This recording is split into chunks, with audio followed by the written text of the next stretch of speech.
More than 2 decades ago, the NFL started to compile research on the effects of head injuries around the league. It formed a committee back in '94 and ultimately released a report which it said accounted for all concussions diagnosed by team physicians over a 5-year period up to 2001. But this morning, the New York Times released its analysis, calling that study, quote, deeply flawed. The article says, for the last 13 years, the NFL has stood by the research, which the paper stated was based on a full accounting of all concussions diagnosed by team physicians. But confidential data obtained by the Times shows that more than 100 diagnosed concussions were omitted from the studies. The committee then calculated the rates of concussions using the incomplete data, making them appear less frequent than they actually were. The report says some of those omitted concussions included severe injuries to stars like quarterbacks Steve Young and Troy Aikman. Why would the NFL do such a thing? I refer again to the movie Concussion. If just 10% of the mothers in America decide that football is too dangerous for their sons to play, that is it. It is the end of football. Joining me now are 3 people who live the issue. Chris Nowinski, former defensive tackle for Harvard, pro wrestler, now co-founder and executive director of the Concussion Legacy Foundation and author of the book Head Games, Football's Concussion Crisis. Good to see you, Chris. See you. Tim Fox, you know him, who was taken by the New England Patriots in the first round of the '76 draft, played with the team till '81 before heading out to San Diego, then LA. Since his retirement, he's been dealing with some serious medical issues. We'll talk about them. Nice to see you, Tim. Dr. Neil McGrath is founder and clinical director of Sports Concussion New England. He's a neuropsychologist who specializes in traumatic brain injuries. Doctor, good to see you. Chris, all of the research, all of the reports that have come out of the NFL are built on the foundation of this research, which means the whole house collapses, does it not? It does. I mean, and what's most troubling about this was that they knew they were lying the entire time, and they just kept lying.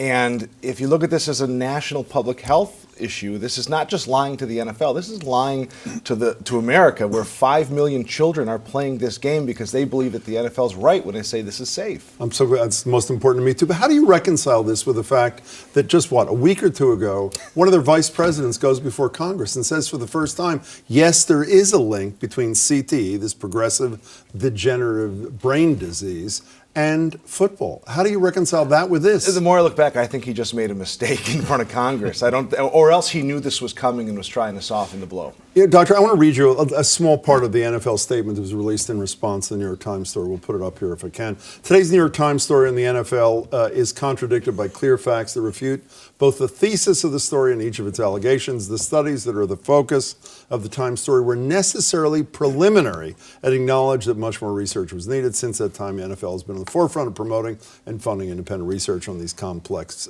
issues. For starters, they never said it was preliminary. From what I've read, they said it was complete, thorough, included all teams, when in fact it didn't at all. Well, they did at the time. I would say as a practitioner working with high school, college players mostly, the work that we do shows that concussion rates are so much greater than what those early studies showed. I think we practitioners in the field never really took that data even very seriously. Yeah, but they admitted whole teams. I mean, all you had to do was Google Dallas Cowboys and read, what did Troy Aikman have, 4, Steve Young, 1 or 2? So it wasn't like the public didn't know. They sort of brazenly decided, you called it a lie, to just ignore data and say it was complete.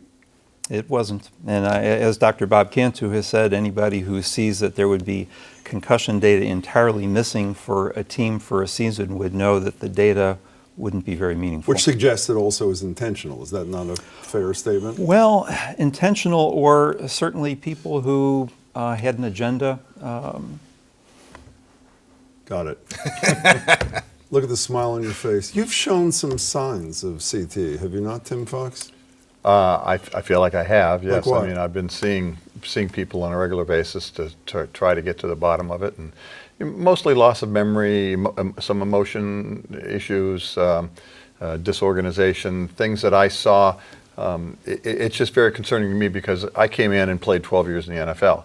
Now I'm seeing guys that I played with when I first came into the league, and I knew them when they were my age. I'm 62, and at 62 they were great. And now I'm seeing them in their 70s, and they're bad.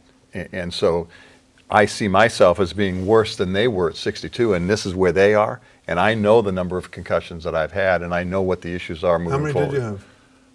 You couldn't begin to count them. We were Like discussing. dozens you're talking about? I'm probably above 50. Then you just stay in the game or go back in the game? Well, no one really, you would tough them out. It was kind of a badge of honor to try to knock somebody out of the game, and you do the best you could, and you go back in and play. NFL celebrated a $750 million settlement theoretically to address this. Did it address it? To me, it did not. To me, it's letting the NFL off the hook because, number one, they don't need to admit to any of this false science that they bought along the way, And I think the New York Times article today exhibits where they compare them to the tobacco industry, which did the exact same thing. They just kept having study after study, and then if they didn't like the study, they would abandon that study and they'd buy one until they got one that they liked. They didn't just compare them to the tobacco industry. The New York Times, I thought it was a joke when someone told me this morning, they shared lawyers, they shared information, and I think there'd be agreement. The industry that did the worst deceit that caused the most pain was the tobacco industry, and they were essentially teaching their lessons, it appears, to the NFL. And we've sort of been saying that for years, but this is the best evidence we have that they were actually talking to them. And it's so bizarre to think what football has become in America in the sense that the people who are defending it are constantly talking about integrity and leadership. And meanwhile, what the biggest voice in football is showing the complete opposite of lying to guys while they're dying. I mean, Kevin Turner, the former New England Patriot who developed ALS, died today. Today. And how old was he? 46 years old. And we connected ALS to all these hits to the head, and it's just so... You just want to grab these guys and go, what are you doing to us? And fortunately for his family, ALS is included in that settlement you discussed, but CTE is not. CTE is expressly not part of that settlement, and that's where the NFL is really dodging the bullet. When we're talking about the NFL, we're talking about the institution, Tagliabue, former commissioner, now Goodell. I want to talk about a tale of two players, one in football, one in basketball. Can we put these up for a minute? The first one, this is a question these athletes were asked about whether they'd let their sons play football. Tom Brady, whatever they want to do, that's what they'll do, and I'll do my best to support the things they love. Compare that with LeBron James, plays different sport, pretty good at it. We don't want them to play in our household right now until they understand how physical, how demanding the game is. There's enough sports they can play, basketball, soccer, everything but football and hockey. This doesn't help for arguably the highest profile, most respected player in the league to say, hey, if my little boys want to play football, play football. Well, I would very much agree with Dr. Cantu's approach of, at least with tackle football, think about not starting too young. And what we know in concussion management is that if you educate and watch athletes as they come through the contact sports very carefully, you can help determine when someone may have had enough time playing. And there are some athletes who have a few concussions and seem to later do just fine going on through life. There are others who accumulate the same number, and if you watch what's happening for them, they're really not rebounding, they're not recovering, they can't really be back in contact sports. What's your reaction to Brady's comment?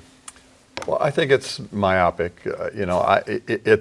It's difficult. It puts me in a tough position because I enjoyed playing football, although I didn't. And I knew that there were consequences associated with some of the injuries. I've had a hip replaced. I'm going to have my knee replaced. I've had my shoulder rebuilt. I've had several surgeries on my ankle. I kind of get all that, and I bought into that when I was playing. I knew that was going to be an issue, but I didn't know that I was going to have these cognitive issues as I got older and not be able to remember people that I know very well. And so, I think there are some benefits to kids playing football. I think it's a great game, but I do think it needs to be revised in such a way that you minimize the head injuries and you don't let them play after they've been concussed. Well, it seems people like you have gotten your message across to a degree. Young kids, the 6 to 12s, it's declined. Tackle football, it hasn't declined? No, last Monday it was sort of missed because of the admission, but it was up 1.9%. Tackle football from 6 to 14 last year. So they don't.